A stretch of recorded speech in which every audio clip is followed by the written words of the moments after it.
Retro. Hi, this is Fred Tatasciore, and you're listening to Dennis and Jay on Podcast Stardust. The Force is strong with both of them.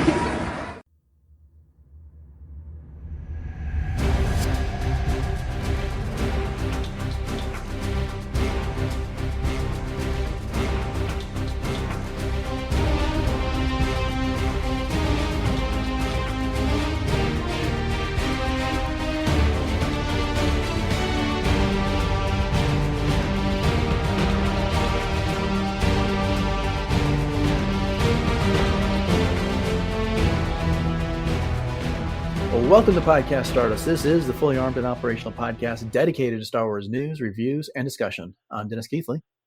And I'm Jay Krebs. And we're going to be getting into the next installment of our Revenge of the Sith series here in just a moment. But before we do that, Jay, please remind everybody where we can be found online. Absolutely, Dennis. We are very conveniently found on Facebook and Instagram at Podcast Stardust.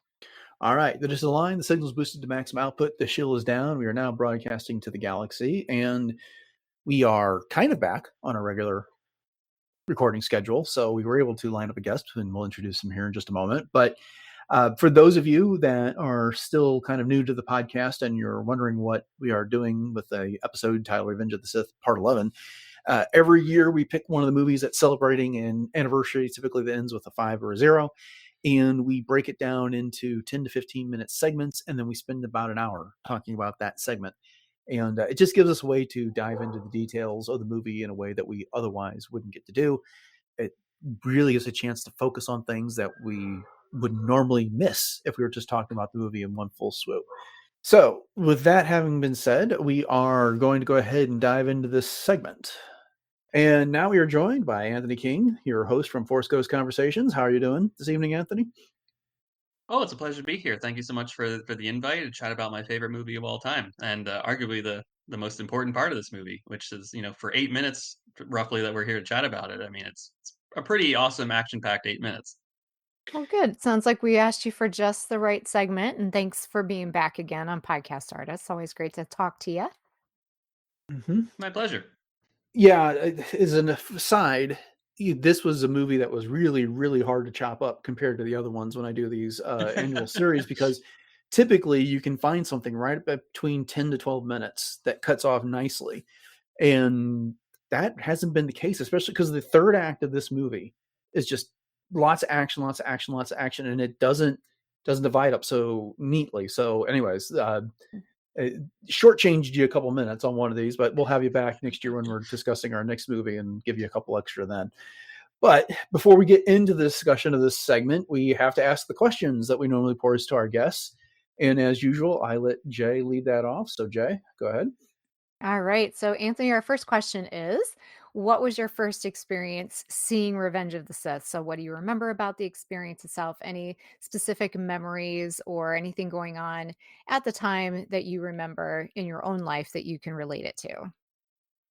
Yeah, absolutely. This is wonderful because, I was 10 at the time this movie came out. So I believe I was last on to chat Phantom Menace. So like my memories were very vague about that experience a little bit. But for this one, you could arguably say this is my Star Wars film, right? This is the one time, at least when I was a kid, right? I know Force Awakens and all that, those are still my Star Wars too. But this was the time when I was a kid where I knew that there was like a build up to it. I was anticipating seeing this movie. I was looking forward to the trailers coming out. I remember when the poster, right, that came up, it was just like Anakin hidden in like a shadow with like Vader overtaking him, came up in our movie theater, movie E-Town, and in the early days of 2005, and I was like, yeah, all right, we're getting in this, it's coming. So it was really a special time. I remember the build up for sure. My uncle was actually getting married that weekend in Pittsburgh, ironically, as we talked off air here. And we were going the next day to the wedding, and I was like, I have to be here opening. I had a big meltdown with my mom. I was like, you don't understand. I cannot not see this movie on opening night, 7 p.m. that first showing here. And she was like, no, you can see it afterwards. And I was like, no, Mom, you don't understand. If I'm at the lunch table with all my buddies and I'm not like telling them what I thought about the movie, I'll feel first off left out. Second off, they might spoil it for me, even though we can get into I knew a lot more about this movie leading up to it for a variety of reasons. Um, and so yeah, I was very much like, we got to go see this, and she reluctantly gave in, knowing that she had to drive 4 hours the next morning. So she was a big trooper on that front. We went and saw it. I had a ball of a time, loved it. It still remains as my favorite Star Wars movie. It's one of my favorite movies of all time. And this was really a seminal moment for me growing up. So a lot of memories with this movie, all positive, I would say, and I loved it then. I still love it now, and it's one of those that I will constantly rewatch when I'm thinking of like, oh, I need to put on a Star Wars. Revenge of the Sith might be 9 out of 10 what I put on. Mm-hmm. That's great. So let me ask you a question about your experience then, because you were 10, you said, when you saw this movie, right? Okay. Yes. Yep. So you would have been what, 5 when the Phantom Menace came out? So I was 4 when I saw that. Yes. Wow. Okay. So was that then your first exposure? How did you digest the saga up to that point then? Yeah. So special editions were actually first. So I Okay. was 2 seeing those in the theater. Arguably not the right place and time for a kid to be introduced to this, but my uncle was really steadfast and kind of my Jedi master along the way of stewarding me through this franchise. So that was my first experience. Have no memory of it whatsoever. Phantom Menace, I don't remember a whole lot of it except for the parts that scared me the most. So I would say like anytime there was Palpatine or Maul, those were like seared into my brain. Attack of the Clones is when I really start to like get into the franchise and watching it more regularly. So I saw it in the theater with my uncle, and then that summer of 2003, I saw Attack of the Clones 300 times, and that's not an exaggeration. It was just constantly on during that summer. I was with my uncle pretty much every day that whole summer. And you folks listening, and of course Dennis and Jay on the call here may remember, like, DirecTV just used to have like channels that played the movie over and over. Like they just had one channel devoted to that movie. And I think my uncle jailbroke his DirecTV so that any movie that was a pay-per-view thing he could actually watch without having to pay for it. So we just watched the Attack of the Clones channel all summer long. So that movie is really seared into my brain. And then the Clone Wars Tartakovsky series was a big impact on my life because I thought, wow, they're bridging these gaps here. I feel like such a cool person. Like I know things that are going to happen in between here, and they're building up these character arcs and whatnot. So then add that to the mix. Add the video games that were also very popular at the time too: Battlefront 1, Battlefront 2, and the 2004 special edition re-release also helped build this anticipation up, and then that ultimately led to Revenge of the Sith being that ultimate culmination of all of this leading up to that then. Wow. Thank you for sharing that. And I'm so glad that you asked that, Dennis, because I love hearing everyone's entry points into the fandom because we all have such unique stories. And we're all, coming from different eras and age groups and that type of thing, but we still have this common love of Star Wars. So thank you for sharing that. Of course, happy to. I will, before we get into the next question, I will divulge a little bit more about how much I got involved with this movie before it actually came out. So, um, in the months leading up to it, and this is also the early days of the internet too, folks. So be aware of that one, of how I get into the story here. But 9-year-old me was like really interested. I'm like, there has to be something out there about this upcoming movie. I think I had just watched. There's some bonus material on the extra DVD for the 2004 re-release of the special edition that like had some behind the scenes stuff for Revenge of the Sith, and that got me inspired to like find out what else is out there. So I went online and just started googling around and looked up Revenge of the Sith script, and about 10 or so pages into that, I found a full complete leaked script online that I read in its entirety. So very a few, like probably 5 or 6 months leading up to the May of 2005, I knew pretty much everything that was going to happen in this movie, almost down to the exact. Like it was still a very early version of the script. It wasn't the finalized version because George is still on set, like tinkering with lines and rewriting things. But the main points were there, especially then once it was confirmed when I saw it in the cinema that opening night there. I was like, oh yeah, okay, that wasn't a mistake. That was a real script. Could you imagine in this day and age if someone just like leaked a full script online? They'd be NDAs and sued and fired Oh yeah. and you'd be like kicked out of whatever country. Like it's crazy. Like you couldn't even think of something like that these days. But there was a full script just available, and I adjusted it, and really down to the point of like, oh, Padme getting choked out and all that stuff was like in there, and I was like, okay, I know everything that's going to happen in this movie, and then seeing it was then ultimately the confirmation of like, okay, that wasn't just someone befuddling online and messing with me. But yeah, so I knew a whole lot of this before even going. It didn't mess with my enjoyment of the movie at all, I will say. Like it was one of those, people will be like, oh, I saw too much in the trailer, and that kind of ruined my experience for the movie because I feel like I knew everything. But I actually knew everything almost down to like exact dialogue that was said, and I still came out on the other end being like, this is one of my favorite movies ever here. So it's just interesting how times have changed. For sure. It's ironic that you talk about being able to see the entire script before the movie, because I was just listening to the Phantom Menace soundtrack, the score, the other day, and Yeah, there was always that one that Qui-Gon's funeral, and so it was back Qui-Gon's in the Noble End. day. Yeah, Noble End, that's right. Yes, yeah. thank you. Hmm. But it was the spoiler that was there even in the music that, you couldn't do that today. So yeah, Yeah. that's a absolutely. No, good you could point. not. What's And to fascinating to add that me. too, Oh, go oh, ahead. sorry. I was just going to add to that, like you talk about Qui-Gon Soul Blend, but I think like the video game adaptation of this and the novelization were also out like 2 weeks before, and also Lego Star Wars, the video game that encompassed all episodes 1, 2, and 3 were out before this movie actually came out too. Hmm. So full spoilers were out on display for this movie, and it's funny how like we could not get away with that these days. Yeah.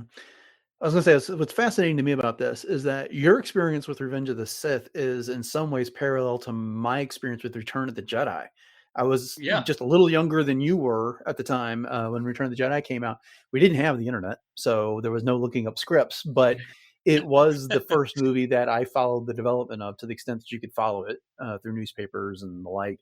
And I remember seeing, that was when back in the day when you'd get the newspaper to see where the movies are going to be showing and that Mhm. type Hmm. and the Times and whatever. But then I got the Scholastic book adaptation of Return of the Jedi and read that before I went to the theater, so I knew everything that was Amazing. going to happen. And what was funny about that is that I was reading it and waiting for my dad to come and say goodnight, put me to bed. Well, he fell asleep in my brother's room, and so I read the whole thing like way past my bedtime in one night. Anyway, but yeah, that's fascinating. Fascinating. It's really interesting how the different eras. Yeah, kind of. There's a lot of similarities, but enough differences there. Mhm. Okay, second question: what is your favorite scene from Revenge of the Sith? Oh, wow. My favorite scene, I think, is I guess they would call it the immolation scene, which is the scene where nothing is, oh, sorry, not the immolation scene. Oh my gosh. Padme's ruminations sequence there, Mm, Mhm. where it's just literally Padme and Anakin staring out across like an ocean between them of what is Coruscant. And it's just so much is spoken without anything actually being spoken in that scene. Now, if you ask 10-year-old Anthony, it's obviously going to be the Anakin Obi-Wan fight. But as I got older and like you understand the art of filmmaking and just like what George was trying to do with this sequence here, he's like, wow, like this is the one that I come back to and I just sit with it. And I'm like, wow, there's so much to chew on this one here. There's, Anakin is making assumptions here for Padme, and he's not saying what his true feelings are to her, and she's like, I don't know how to reach this guy that I love, and now knowing like the Clone Wars aspect of it too, because as far as I understand, the last time that they talked was when he was choking out Clovis, beforehand. Mhm. So like really they haven't had much of a conversation. He came back, she announces that she's pregnant, and like, okay, well, I guess all is forgiven. um and now that he's like going down this dark path, and she's like, I kind of get a sense here, but like I can't do anything about it. Again, there's a lot, and it's real, and it's harsh, and it's drama at its best, I would say. So that's the scene that I come back to the most in this movie, where I'm like, okay, George was really being a bit more of an avant-garde filmmaker than I think people were giving him credit for at the time and beyond. Yeah, and two Definitely. observations about that too. First of all, you're not the first guest that has actually pointed out that particular scene, so that seems to resonate quite a bit. And It secondly, does. I love the fact that you also I always like to ask about how your appreciation for different scenes has evolved as you've evolved as a fan and, in Hmm. your age and that type of thing. So you answered that as well. So thank you. Hmm. So that's perfect. It's like you read our minds. So It's our like you on last trivia, Jay. question. It's Yeah, you oh, I anticipate know. the question. So Well, when we've been podcasting so long, we tend to do that kind of stuff. But Anthony, our last question before we get into the meat of this segment is, who is your favorite character in Revenge of the Sith, and why would you say that is? Yeah, so this hasn't changed at all over the years, but it still is Anakin Skywalker and Darth Vader, and it's really not just because like he's the protagonist of this story, right? But I think I've always considered Revenge of the Sith to be this last piece in one long movie. I've always kind of viewed Star Wars itself as 1 through 6, and now obviously it's a bit longer with all the other stuff in there. I kind of view it as one story. It's not just individual pieces, but you can still look at it that way. I don't mind when people have different approaches to this stuff, but I like that this was this final part of the Anakin Skywalker story at the time. I always viewed 1 through 6 as the rise, the fall, and redemption of Anakin Skywalker, and with this film, you get the added context of the why and the suffering that he ultimately endured that then made him become Darth Vader, which I think makes the Return of the Jedi, redemption all the more powerful and better. So just humanizing and empathizing with Anakin more throughout this journey here, especially as it comes to the actions within Revenge of the Sith, then ultimately make the other films 4, 5, and 6 even more grand and important, in my opinion. Hmm. Well, that's a great choice, and also aligns with what George Lucas has always said: is that this is the story of Anakin Skywalker. Also true as well. And I would There you argue go. 7, 8, 9 still are the story of Anakin Skywalker. So that's a There you conversation for go. a different day. when we get into the Absolutely. sequel trilogy movies, you can come back and discuss that with us. Okay. That's right.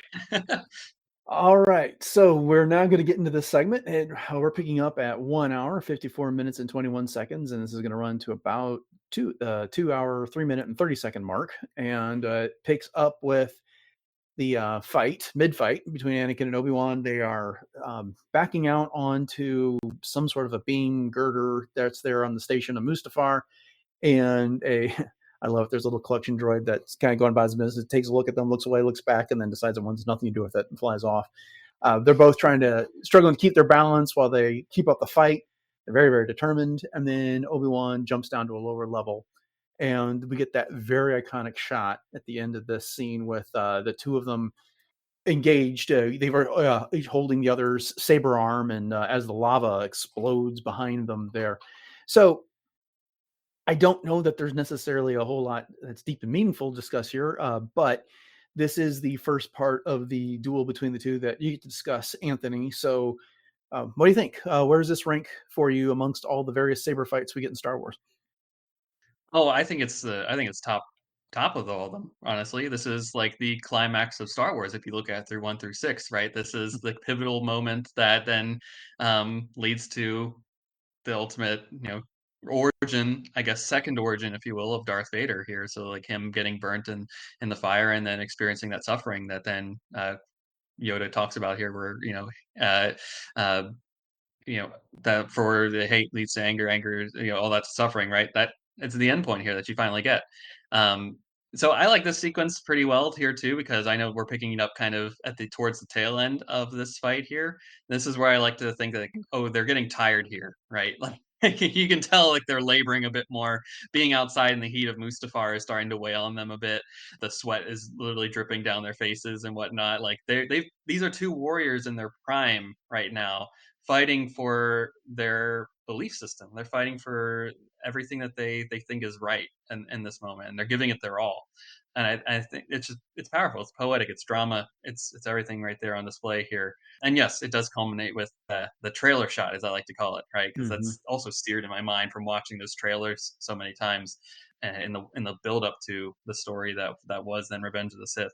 So yeah, there again, not a whole lot in terms of like to chew on per se, but it's just good action sequences. And this is coming from a guy that in the months after seeing Revenge of the Sith, I saw it a couple more times in the theater. Me and my buddy AJ learned the once the DVD came out, we had like a portable card, you both may remember like portable car DVD players that had like the TV and all that stuff. We found a way to play it outside with a long extension cord that went to an outlet, and we both learned the choreography for this entirety of that lightsaber battle with Nerf bats and a lot of hitting each other over over that time frame. But yeah, so this one ranks high both narratively, just for the entirety of the crazy stunts that they're doing with this that they both learned. I mean, it's always so fun to watch some of those behind the scenes featurettes of them hitting each other with those real lightsaber sticks, basically, and how many of those did they break over time, I can imagine. But yeah, this is a good sequence to start us off here.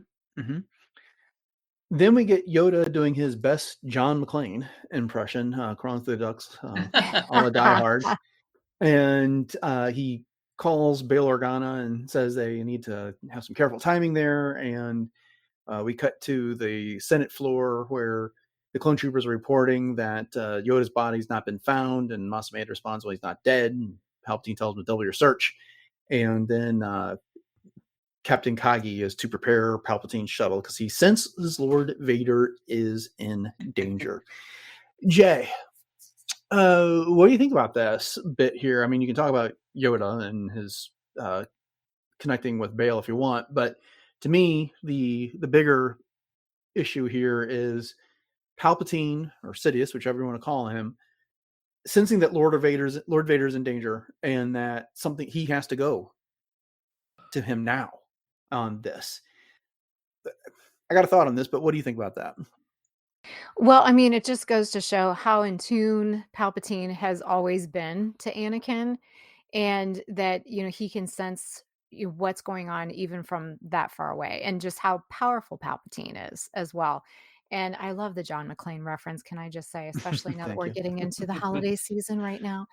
But I have to just kind of backstep even to Yoda just for a second here. And every time I see this particular scene, it just makes me feel for Yoda just that much more, in that, as much as we know about Yoda and everything that we've gotten, even from the High Republic, that this is something that he is truly devastated by. But again, getting back into Vader slash Anakin and Palpatine, he wants to know, as far as Yoda is concerned, I want to see a body. And I love Mas Amedda in this scene as well. And I often wondered whatever happened to him after Revenge of the Sith. And I think that we've since found out that he remained one of the highest non-Sith employees, if you will, of Palpatine. But I often thought to myself, I wonder how he felt about being misplaced after Anakin kind of took over. One of the things that occurs to me here is that how often do we hear Palpatine talking about things going as he's foreseen, or everything has transpired exactly as the Force has revealed to him yet. And so now he's sensing Lord Vader is in trouble, and which kind of makes me wonder if he didn't know that was going to happen all along. And because skipping ahead to the end of this movie, got an awfully big grin on his face when Vader steps off the platform there, and is now more machine than man. But anyway, Anthony, you got any thoughts on that?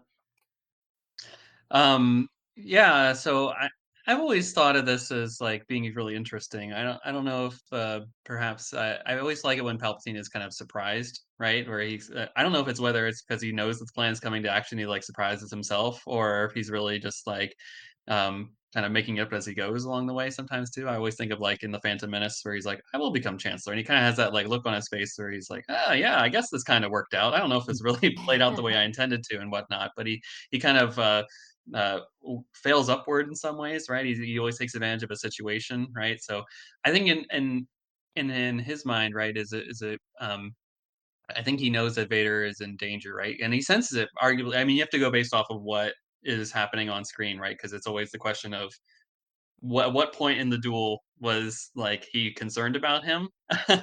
Like, did Obi-Wan already cut off Anakin's arms and legs and leave him burning there? And how long was he burning there and laying at the edge of the lava? Like, did he sense that and then said, I have to go get him? Or is it the interesting part of they're mid duel still, and he's like, hey, something's not right over there with Vader. Maybe he's getting a little tired, or his hubris is getting too much for him over there. I gotta go check in on him and whatnot. But yeah, that's an interesting one, and that's again, Revenge of the Sith is full of many interesting nuggets that don't need to be solved. I think this is one of those that we can debate as fans in a fun way. So I will leave it as I think there is an interesting connection between the two of them, and he sensed that something was in danger, and I think. I think if he had it his way, he would prefer that Anakin not be in a mechanized suit. Mhm. But certainly, he'll take it because I think as the opportunist that Palpatine is, like all dictators are, he sees that there's a silver lining in which that Padme is no longer in the picture anymore, and he can maybe control Vader a bit more in the suit now that everything's taken off the table in terms of like the former Anakin Skywalker is now he's fully Vader, and it's not only just a name transformation but a physical transformation too, so that he's really able to keep the Jedi out of his mind. Mhm. Mhm. Mhm.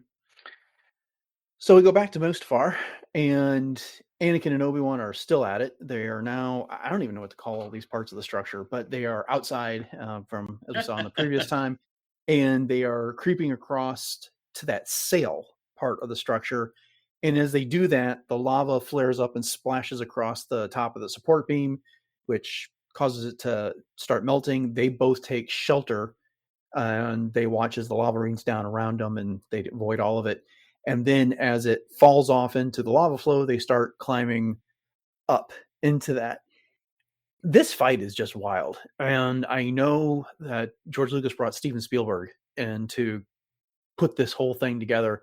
Uh, Jay, what do you think about it? I mean, this thing goes all over the place. It starts outside of the landing platform, goes inside the structure, goes back outside, and now they're on the lava flow. Oh, it's glorious and it's so visually stunning. And there's just so much emotional weight to it as well. Because, as Anthony, when you pointed out, it just made me smile when you said that you recreated this fight because it just made me think of my own kids, when they were little and they would do this as well. But I also recently ran across some trivia that this is the longest continuous sword fight in cinematic history when you put all of the pieces and parts of it together. So I thought that was super cool. But, for me, the symbolism of just the lava raining down and just everything is melting and it's catching on fire, and that's just the relationship between Anakin and Obi-Wan, what's happening in a nutshell. And there's so much rage and fire within Anakin, and it's literally exploding outward. And you can start to see the little singes in Obi-Wan's robe, and you can start to see, where some of this is affecting him, on a physical level as well. And Anthony, you pointed out that they are starting to get tired. I mean, yeah, they're Jedi, but I mean, they've been at it and it's stinking hot there. So, it's got to be taken some out of them as well, and hard to breathe and the whole 9 yards. So, every time I watch this, I just get so mesmerized in this fight.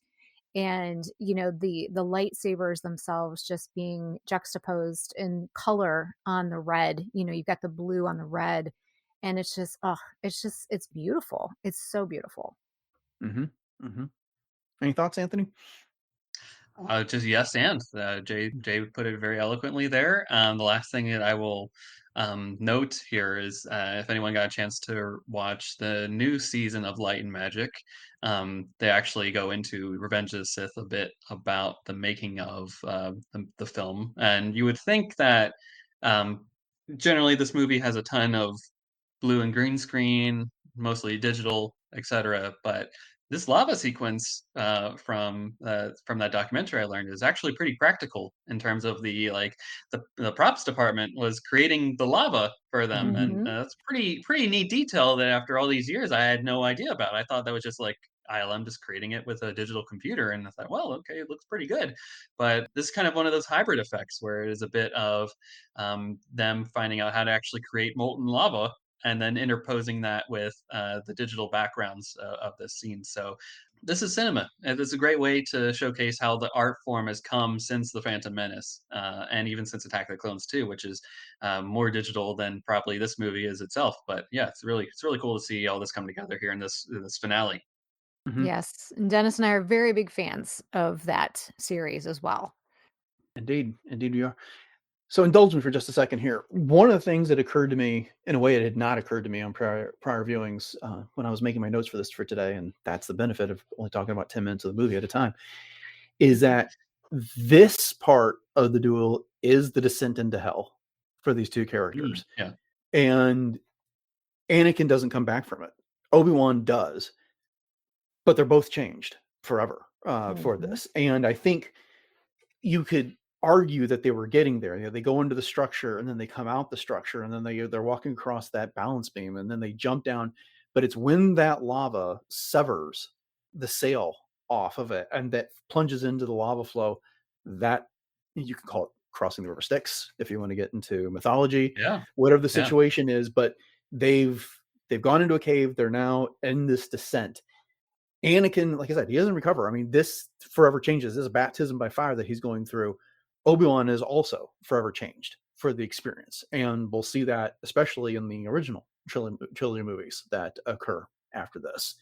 So, yeah, I'm going to restrict my use of that word because I don't want to have to even consider putting an explicit rating on this episode. But there we are.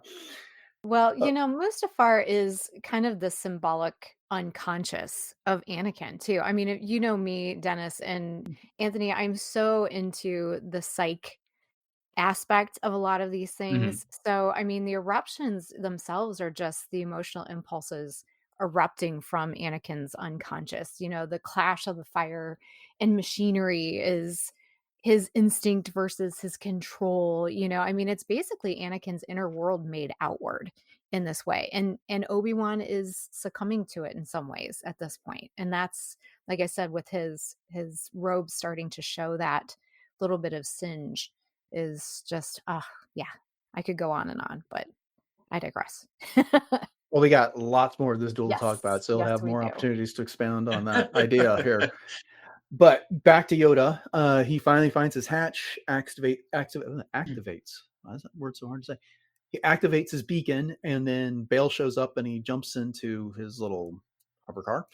And he says, "Into exile I must go, failed I have."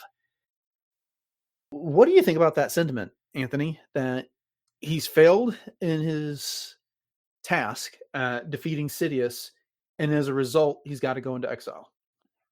Yeah, I know. I mean, I think this is one that I think a lot of people have grappled with over the last 20 years, right? But I think Yoda realized that he had one real chance to take out the Emperor, and he really didn't complete that mission because, as I kind of walked my brain around it all these years, right? It took a while for the clones to figure out like that Yoda was there and that the emperor needed help. So once the cavalry comes in, so to speak, right, he would have been so outnumbered, so to have to deal with all the clones descending on him, plus dealing with arguably the Sith master himself. It would have just been too much for him. So into exile he must go if he wants to keep the Jedi Order in somewhat of a state that it can exist in again in the future, right? So this is him realizing that I failed in my mission, and in order to preserve for the next day, which is what ultimately he does do, right? He's there as a sage, wise teacher for both technically Obi-Wan a little bit, but also for Luke and Leia. Leia by Luke through Luke, right? So he serves a better purpose and a greater purpose in dormancy than actively being there and trying to solve the problem himself, which I think is a little bit of growth for Yoda, perhaps, because I know this is his worst fear coming to pass, right? He's from Clone Wars and beyond. We've known that like this has been his big worry that like the dark side is taking over and how much are the Jedi losing their grip on the Force, right? And the prophecy misread, probably all that stuff. And he's the head. He's the head Jedi Master of this council and of the Order. So the buck kind of falls upon him for letting it fall under his watch all these years. So to figure out where they went wrong, pass on better lessons to the next generation, be a better teacher for them than perhaps they were for others. It's sad that it came to be that way, but ultimately it works better for the galaxy in the next couple of films because of that. Jay, any thoughts? Yeah, no, I think you put it perfectly, Anthony. It goes back to, as you said, it's one of the most, debated decisions, I guess you could say, in Star Wars is why did Yoda do this? He Mhm. wasn't defeated in spirit necessarily. I mean, he was, and that's why I felt bad for him, but he wasn't running away in fear. And I felt bad because of the fact that he knew he couldn't be there. As you said, Mhm. his inaction was in fact his action. And he kind of understood the higher purpose for doing that, almost like his famous phrase, you must unlearn what you have learned. And he had to relearn Yeah. a lot of things. He had to reconnect with the force in a different way, and wait for his time, as you said, for protecting the Skywalker twins. And his reason to disappear was partially because of that. And I think that, again, this is one of those examples for me personally where rewatching this and becoming a little bit more attuned to the underlying reasons for some of the character motivations has really made me appreciate it just that much more. But what Mhm. do you think, Dennis? Well, there's a couple things. One, at this point, he doesn't know that Anakin's having any children here because True. when Obi-Wan finds that out from Padme, they've already been to the Jedi Temple and split up with him going after Anakin, and then and Yoda's going to go after Sidious here, and so he doesn't know that yet. I agree with everything about that. He's got some thinking to do because he does. I mean, they've been operating under a certain system that's been flawed now for some time, and we got to see in the Acolyte, of course, post-release material that there was issues 100 years ago, and Mhm. they didn't quite root all those out. And so I'm trying to put myself in his space right then, which is he's just had this epic encounter with Sidious. He's gotten away, and so he jumps into Bale's car. It's this moment, without knowing anything else, that he has to go into exile. He doesn't even say where he's going to go to exile. Right. Right now, it's just that he's got to go to. He needs to go into exile. One of the reasons I can think of is that he is a target, and if he remains on course, then a Mhm. whole lot of people are going to suffer for it because he's just going to be a beacon for Sidious to go after. And so, did he have in mind Dagobah in this moment? Maybe, maybe not. But I mean, we know from the Clone Wars that he had been there previously, and so, but it is a candidate that's teeming with life. It's remote. He can go there, and he's not likely to be found. And I get that, but but it's just like I can't help but feel like terrible for him. Right. It's down to him and Obi-Wan in this situation, and they put everything they had into defeating the Sith. And although Obi-Wan he was not successful, and Yoda was just not successful. And so the Sith are there left at the top of this the chain in the galaxy here. And so yeah, I mean, I don't have a specific example that I think describes everything fully, but the this notion here that is at this moment, things were bad before, he now knows Mhm. that he's just having been through that fight with Sidious, how powerful that guy is, how powerful that foe is, that he needs to recover and plot what's next. Mhm. And I wish we had more time for it, but obviously we don't. It'd be a fun what if experiment to say, what if Yoda stayed? Hmm. Would he Mhm. stay on Coruscant to continue fighting Sidious? Would he stay in the open, become a resistance leader? Would he stay hidden but maybe not in Mhm. exile? That would be a fun conversation. Obviously, we don't have time for that, but But you know what? I will say this. Now that you bring up that question, I think he learned his lesson that the Jedi are not warriors. They should not be leading armies. Mhm. And so neither he or Obi-Wan stick around to lead any of the armies for the rebellion Right. against the Mhm. Empire. And what do they end up doing? They end up training the next hope, Luke. And then they had Leia waiting in the wings, even though she didn't know it at the time. And that was how they were going to defeat this. They were focusing on the Sith, not focusing on the Empire in that Mhm. situation. So it took him long enough, but he did learn the lesson eventually. So good points. Yeah. Okay. So back to Anakin and Obi-Wan. So they are climbing up the structure as it floats down that lava flow.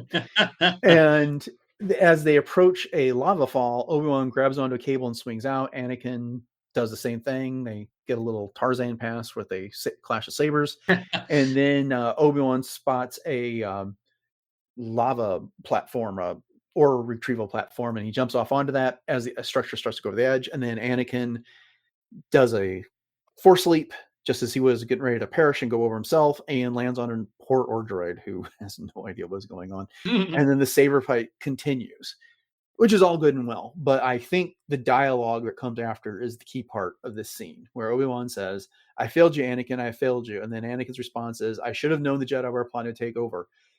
An exasperated Obi-Wan responds, "Anakin, Chancellor Palpatine is evil." And then Anakin comes back with, "From my point of view, the Jedi are evil."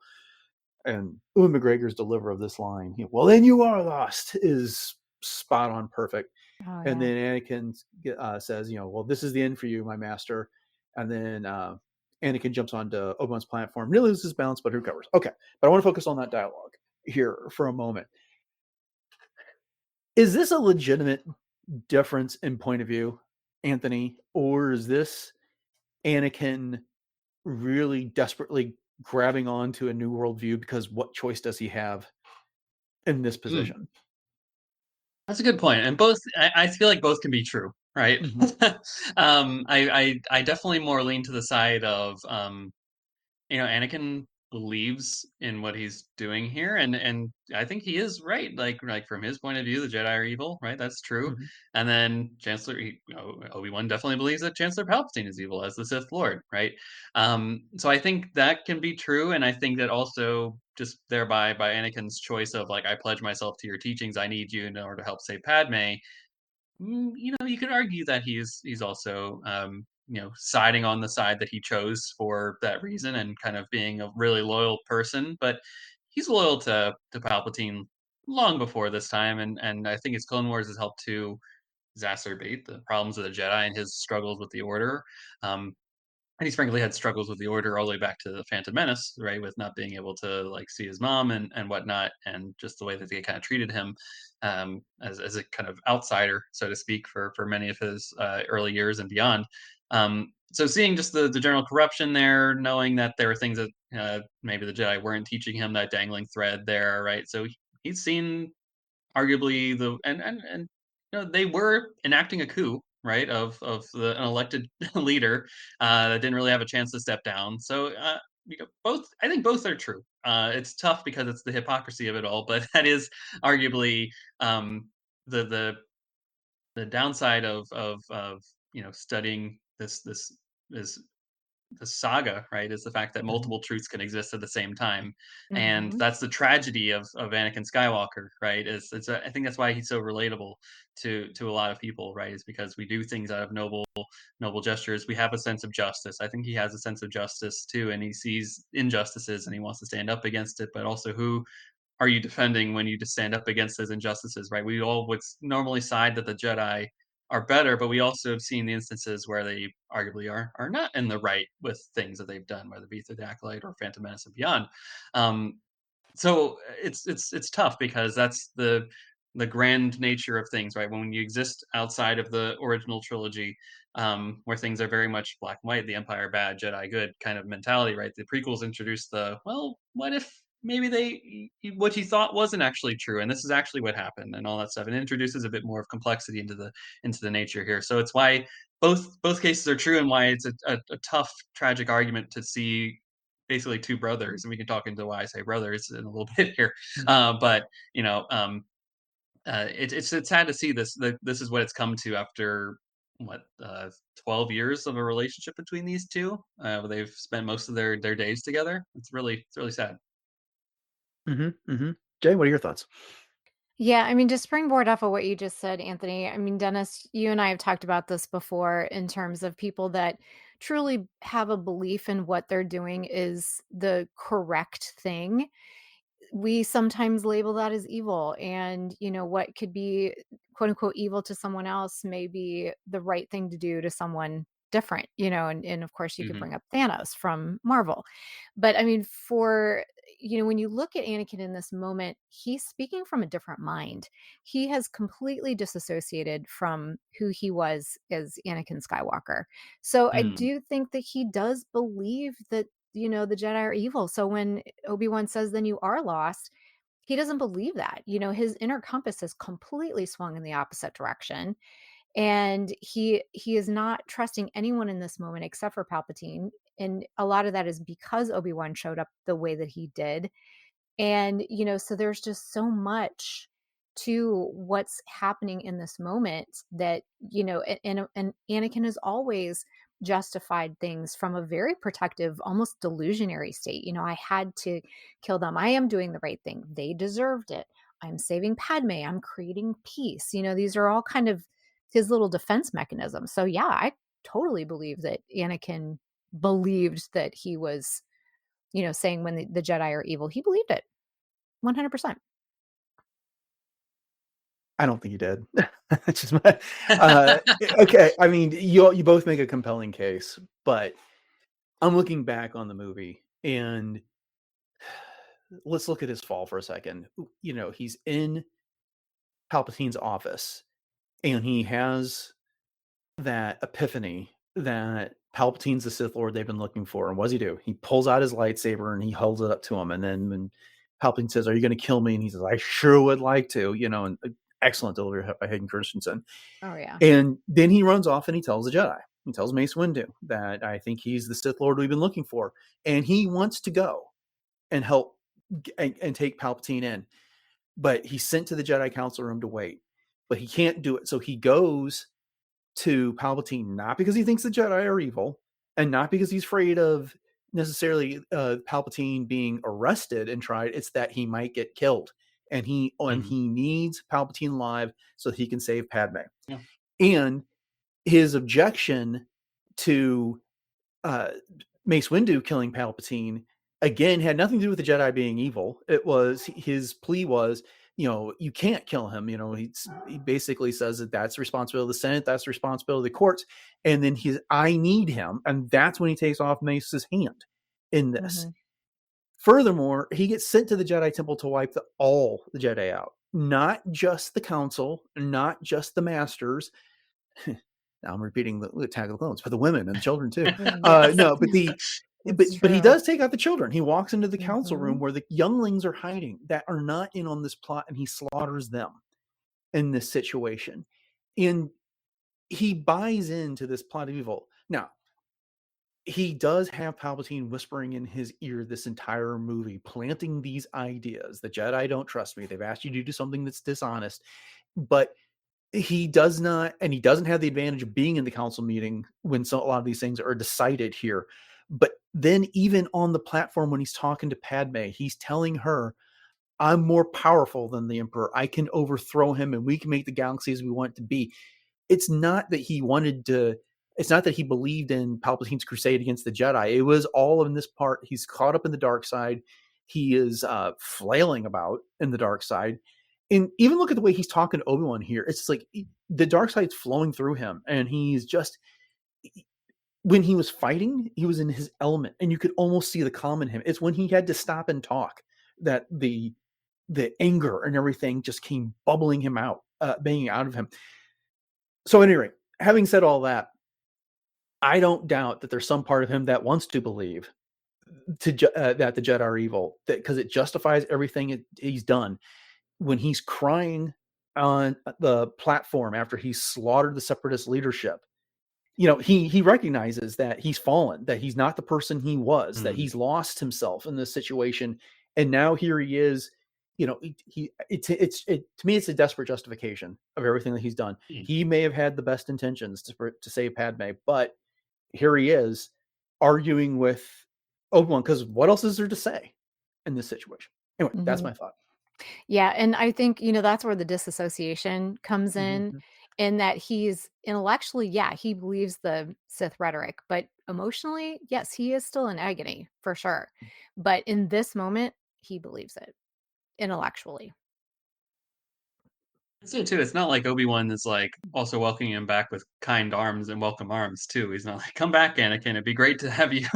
We forgive you for all your trespasses." Well, stick a pin in that thought for a second, because let's get to what happens next, which is Obi-Wan drops off the platform and he lands on the bank of the lava flow, and he says, "It's over, Anakin. I have the high ground." He warns him right there, and Anakin says, "You underestimate my power," and then Obi-Wan, like, you can hear the regret in his voice. He says, "Don't try it."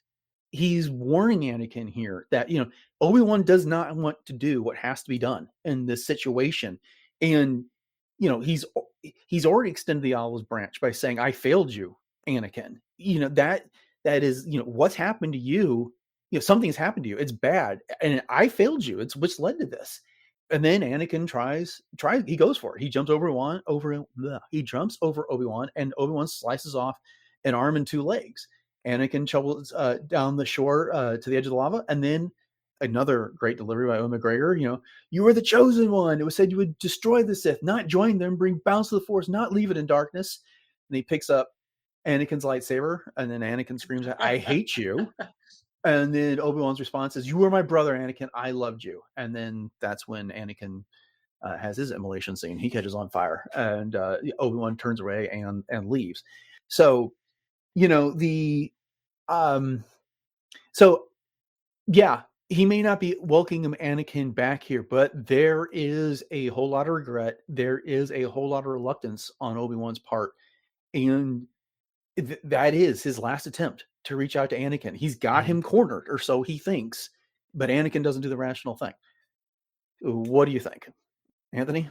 Yeah, I mean, I will add to this too, right? It's like that the Anakin always like in this moment at least trying to be like trying to one up Obi-Wan, right? He's kind of made him the bane of his existence, right? And he's like, you underestimate my power, right? I have through the dark side have these incredible gifts and strength of power, and I'm going to defeat you with my brute force here at this point. But this mirrors almost exactly what Obi-Wan did with Maul in the Phantom Menace here at the end, right? Mhm. Like clearly should not have been able to get the one-ups on Maul here as as he does in that movie. So like the Maul's overconfidence and hubris perhaps is what does him in there. And this is arguably Anakin, right? Trying to say like, oh, I bet you over the last, 12 years that they've been together, that he heard that story so many times of how Obi-Wan was able to best Maul, right? The survivor of a Sith Lord engagement, right? That must have been talked about in the halls of the Jedi Council and beyond for eons, right? Um, so he's like, I'm gonna beat you at your own game here. I know what you're gonna do here, but Obi-Wan's like, I have the experience of actually doing it. So that's how he knows exactly the same move and how to counter it and all that. And um, yeah, this is a tough thing because we at least I grew up with these characters, right? And this was a scene that we were building up to. I knew it was going to happen, and it still didn't make it any easier to see. It's tough to as a kid to watch your hero literally catch on fire. And boy, does the camera linger on that too, and goes back a couple times to showcase really, George is making a point here. Like this is what happens when you go down these dark paths, right? This is the suffering he's talking about here. When you have fear, anger, hate, and that leads to the suffering here. That it becomes. He becomes entombed in this character that is Darth Vader now. And ostensibly, Anakin Skywalker dies in this scene. What was left of him for um, about 25 years then until Luke is able to redeem him. So it's tough. And I will say all that is true, pretty much what Obi-Wan says here. But I think he has one last failure in what he says there, where he's like, "You are my brother," and that's exactly it right there, right? Anakin never needed a brother; he needed a father, Mm-hmm. and he found that father in Palpatine. The Jedi never really gave him that nurturing that he was looking for in leaving his mom, and then knowing that his mom was gone. That he found in kind of Padme to some degree, but really he found in that male support, I guess, from Palpatine, and that nurturing kind voice, that seduction perhaps, is what leads him down that dark path when, uh, you know, Mace Windu was like, I don't trust him. Right? Mm-hmm. Anakin did really hard, as far as I know and understand. Like, he really didn't do a whole lot for him not to trust him at that point. He's the chosen one. You keep holding him back and never giving him the assignments and disrespecting him in front of his peers and colleagues that he trusted all this time, right? It's tough, and then that's exactly it. Is he's like, "You were my brother, Anakin," and I'm like, "Yeah, you're." It frustrates me every time where I'm like, "You were like a." He should have said you were like a son to me, and that would have, I think, been more impactful to Anakin as he's burning there, right? Because he finally would have recognized that relationship that they had with each other. But Obi-Wan, the reluctant, I guess I'll take this boy on as my apprentice Mm-hmm. because my master died and I was holding him in my arms as he passed. And he was like, "Train the boy," and all that stuff. I'm like, I guess I will. I just became a Jedi Knight myself. I guess I'm taking on a Padawan now, and then having to deal with the teenage years and all that with him, and through Attack of Clones and whatnot. Like that's the tragedy again coming to the pass here. Is like after all this, it takes that sentence still that Obi-Wan didn't learn his lesson here, and then it takes the series, right? That's why I'm glad the Obi-Wan Kenobi series exists, because he deals with that guilt and that pain of going through that and living, and he's haunted by it, and then he has to reconcile with it, and he apologizes directly to him again for that, and realizes that Anakin is truly gone, or he gets to see Anakin for like a little half second there, but recognizes that a bit more to an extent there. But yeah, this is really great scene. It does what it needs to do. It's tragedy at the greatest extent, right? And it shows just truly how much you can get away with the PG-13 rating. Yeah, that's true. The other thing about this, Yeah. you're talking about the move, where you equated it to Maul, but Anakin just did the whole leap over Obi-Wan just moments before when they That's were right. floating down the lava river, except for they were on the same plane at that point, and now Obi-Wan, and I guess that finally confirmed that's what having the high ground means in this situation, is that you come leaping over me now, I'm going to have the angle to take off your limbs. But anyway, Jay, what are your thoughts? Yeah, well, just to touch on a few things that you both just said, going back to when Obi-Wan says, "I have failed you, Anakin." I mean, this is truly the embodiment of when someone's life passes before their eyes, because this goes all the way back to the initial promise that Obi-Wan made to Qui-Gon, in that he would train the boy. Mhm. And, everything that has led up to this moment, yes, Obi-Wan does blame himself, but you're right, Anthony. He does get a little absolution from that in the Obi-Wan Kenobi series when Anakin says, Mhm. "You didn't kill Anakin Skywalker, I did." So, Yep. there's that. And then the whole high ground thing, as you both pointed out, there's that whole history lesson with Maul. And I think for Obi-Wan, the "don't try it" wasn't just a taunt. It's kind of heartbreak for him, because he knows the outcome, because he knows Anakin. And he's basically saying to Anakin, "I know exactly how you think. You won't back down, and you will choose the path that destroys you." And that's exactly what happens. Mhm. And every time I see this, it just, oh my gosh, it's so gut wrenching. It truly, truly is. And then to touch quickly upon "you were my brother, Anakin," I think in Attack of the Clones, Anakin does refer to Obi-Wan, "He's like a father to me." And when he's Yeah. telling Yeah. Padme, and he's holding me back, and all these things. And I just know personally, my sister was 18 years older than I was. So we're the bookends of the family. So growing up, I saw her as being so much older, obviously. And she was more of a mother figure to me, because my niece and I are 3 years apart in age. And so my niece and I were more like sisters. But as I grew and our relationship kind of grown and matured as well, of course, I saw her more as my sister. So I think that's where Obi-Wan is coming from, in that, he sees him more as a brother, because of that emotional maturity, and for everything that they've been through too. Yeah, yeah. The thing about this scene here is that when Yoda and Obi-Wan were deciding what to do back in the Jedi Temple, Obi-Wan desperately wanted to go after Sidious because he can't take out, he can't be the one to take out Anakin, because as the novelization points out, Anakin is in fact his attachment in this situation. Mhm. It was not what he intended when he took Anakin on as a Padawan, but that's what it became. And now he's here, and they've had it out. They fought all across the scene. Obi-Wan has yelled out all of his frustration with Anakin. Anakin has yelled out all of his frustration with everything he's been going through in the last several months, from being manipulated by the Chancellor, being manipulated by the Jedi Council, not being included on decisions that the Council were making, and being given missions to spy on the Chancellor when he knew that was dishonest. And then, getting this reveal that when he had this hope that he was going to learn some power that would save Padme, it was coming from a Sith Lord, and then being put in that moment where he had to make that decision. Meanwhile, Obi-Wan has been the buffer for Anakin. He's tried to do what's right by the Force. He's tried to do what's right by the Jedi. He's tried to do what's right by the Anakin, but those are three different things. And ultimately, Anakin justify it however you want, but Anakin made some very, very bad decisions. And as he tells Padme, Anakin was a threat.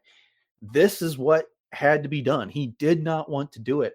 And, you know, he knew he was going to Mustafar for this reason. And he says at the beginning of the fight, I will do what I must.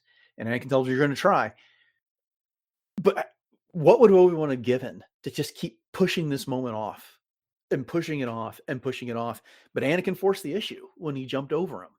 And that was it. I mean, Obi-Wan could not come up with another reason to keep this going. And as you pointed, they were at their limits. They were completely exhausted at this point. So we could talk about this scene for another 20 minutes, but we got to start towards wrapping it up here. Back at the landing platform, R2 greets Obi-Wan, and 3PO comes down the ramp and tells Obi-Wan that they've got Padme on board. When he gets up there, Padme's unconscious. She wakes up and she asks about Anakin before falling back to sleep, and then the ship departs Mustafar. And I'm going to go ahead and talk about the next scene real quick, and we can talk about all this at one time if we want. We get back to Anakin and his cybernetic arm, which he still has. He's using to try and pull himself back up the bank of the lava flow. And Palpatine shuttles arrives. One of the clones finds Anakin and then points it out to Palpatine, and he says, "There he is. He's still alive." And then Anakin has managed to get up just enough on the bank that he can flop over on his back, and Palpatine calls for a medical capsule, kneels down next to Anakin, and puts a hand on his head. Jay, I know you typically keep up with what's going on in the novelization, that at least the parts that correspond to this, and we just talked about the novelization. I couldn't remember what, if any, perspective we got from Palpatine in this moment, and it was none.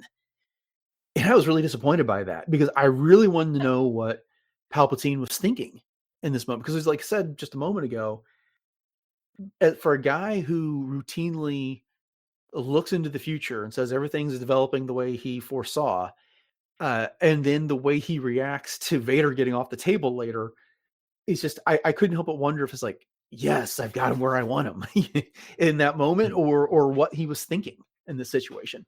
But Jay, what do you think?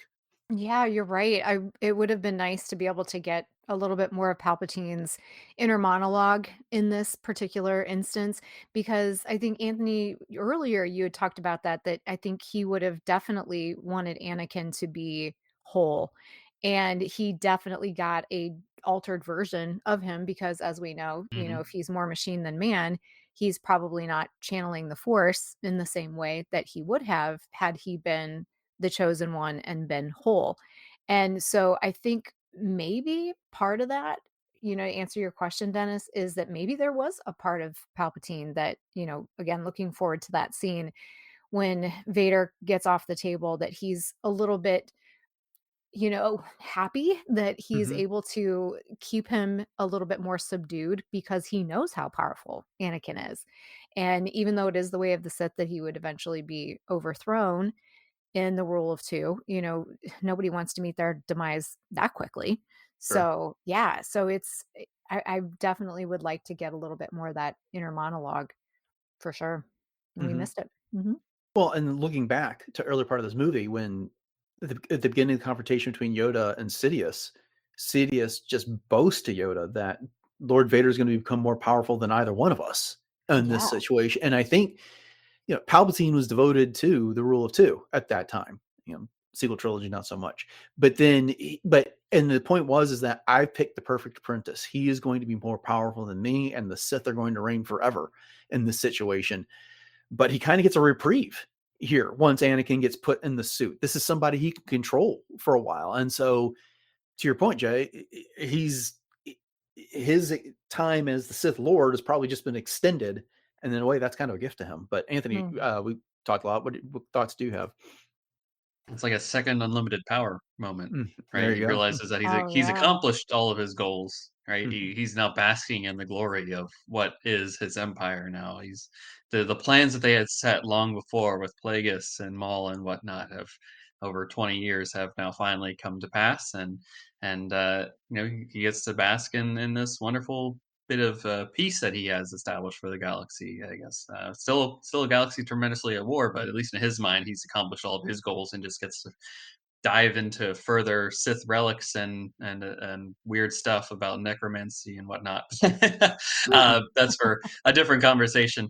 But yeah, ultimately here I do love there's like this gentleness, right? He's like, oh, there he is, he's still alive, and then wonderful Ian McDermott line switching right back to kind of being mean Palpatine Sith Lord, right? Get to medical capsule immediately. Always puts a chuckle on my face as you literally see Anakin Skywalker there burnt to a crisp. Your peons. Much needed reprieve when I was in the theater at 10 years old watching this. And I'm like, oh, that's funny. Indeed. And ultimately, as you get to the next sequence there, not as funny as Padme then dies in the Birth of the Twins and whatnot, and Anakin, Padme falls, Anakin, Darth Vader rises again, and there's a lot to talk about in that stuff, but you'll get to it in the next episode. Indeed. Mm-hmm. Any other final thoughts on this segment from either of you? Anthony, Nothing from you me. go first. Well, there's just so much emotional weight and symbolism in this, and it's every time I watch it, I pull out a little bit more, and I'm very thankful for the novelization in that way as well, and I'm glad that we just went over it too, because I was thinking back to some of the things that were in that and trying to pull those things out of there as well. So, and Anthony, it's always great to get your insights too. So before you go, Anthony, again, thank you for joining us for this. We were talking off air about Force Ghost Conversations just a bit, and you all have a big anniversary coming up. So why don't you fill everybody in on what's going on and where they can find you? Yeah, of course. Thanks so much again for having me on, and it's always a pleasure to chat with both of you, but also particularly to chat about my favorite movie. Right? That's it's not a chore at all to talk about this. And when you send over the minutes specifically of watching this, I was like, man, I get a really really good part of this. This wasn't like not like this film has any really lull parts to me, but like, man, this was a great chunk to chat about here today. So thanks again for having me on. Yeah, Force Ghost Conversations. We are trucking along, as one might say. We are at the time of recording this, November 21st. That Friday will be our 4-year podcasting anniversary. So yay for that. We're still going to keep going for many more years beyond this, I hope.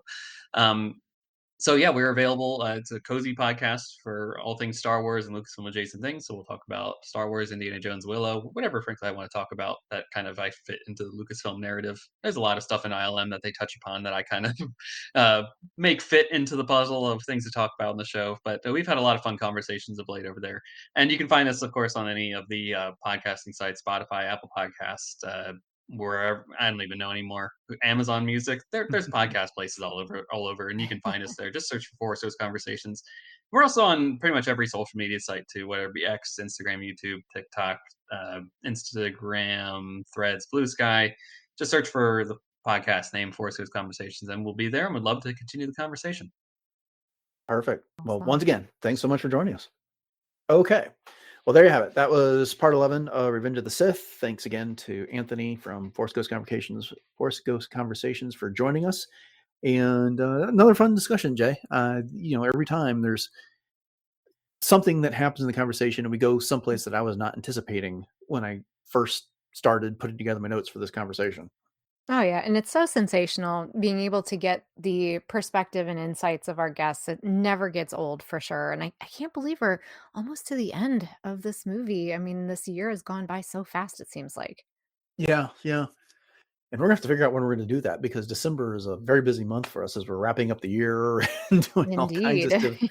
Our Christmas episodes and New Year's episodes and things like that. So a lot coming on the podcast here in the next month and a half. All right. Sure. Well, with that said, thank you all for joining us for this episode of Podcast Stardust and this entry in our Revenge of the Sith series. We hope you've enjoyed it. And if you want to make sure that you get the next episode, the next and final episode in the Revenge of the Sith series, please subscribe to the podcast. You can do that, of course, on your podcatcher choice. You know how to do that. Find the button, press. You got it. And then if you've done that, we would love it if you could leave us a rating and review wherever it is that you listen to your podcast. That does help get the show in front of more people, and we consider it a holiday treat. So please.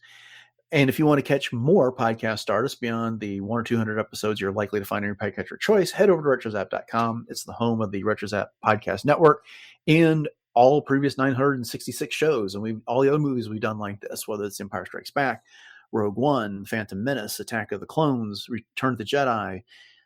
We've done several of these. This is our sixth one. Is that right, Jay? Yeah.